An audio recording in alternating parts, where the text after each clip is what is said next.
Hello dear students, കോമക്സ് ട്യൂട്ടോറിയലിൻ്റെ മറ്റൊരു വീഡിയോയിലേക്ക് സ്വാഗതം. കാലിക്കറ്റ് യൂണിവേഴ്സിറ്റി റെഗുലർ വിദ്യാർത്ഥികളുടെ തേർഡ് സെമസ്റ്റർ റിവാല്യൂഷൻ റിസൾട്ട് വന്നപ്പോൾ SD വിദ്യാർത്ഥികൾ ചോദിക്കുന്നതാണ് അവരുടെ റിവാല്യൂഷൻ റിസൾട്ട് എന്താണ് വരിക എന്നുള്ളത്.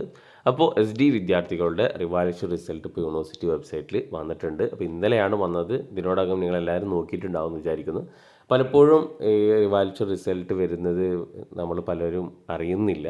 പിന്നെ കുറേ കഴിഞ്ഞിട്ടാകും ആലോചിക്കുന്നത് ആ റിവാല്യൂഷൻ റിസൾട്ട് വന്നോ എന്നുള്ളത്. അപ്പോഴേക്കും റിവാല്യൂഷൻ റിസൾട്ടിൻ്റെ ലിങ്ക് സൈറ്റിൽ നിന്ന് പോയിട്ടുണ്ടാകും.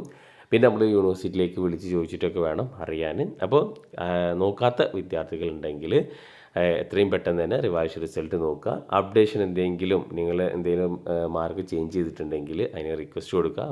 ഇന്നലെ യൂണിവേഴ്സിറ്റി വെബ്സൈറ്റിൽ വന്നിട്ടുള്ള റിവാല്യൂഷൻ റിസൾട്ട് എന്ന് പറഞ്ഞാൽ third semester SD, CU, CB, CSS, BA അഫ്സലുൽ ഉലമ, BA LBC, മാത്തമാറ്റിക്സ് തുടങ്ങിയ കോഴ്സുകളുടേതാണ്. അപ്പോൾ BA BSc വിദ്യാർത്ഥികളുടെ അവരുടെ റിവാല്യൂഷൻ റിസൾട്ട് നോക്കുക.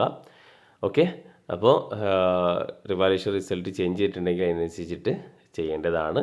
ഇനി വരാനുള്ള റിസൾട്ടുകൾ എന്ന് പറയുന്നത് 6th സെമസ്റ്റർ റിസൾട്ടാണ്. ഈ ഒരു മാസം 15-20 റിസൾട്ട്, മെയ് 20 റിസൾട്ട് വരുന്നതായിരിക്കും.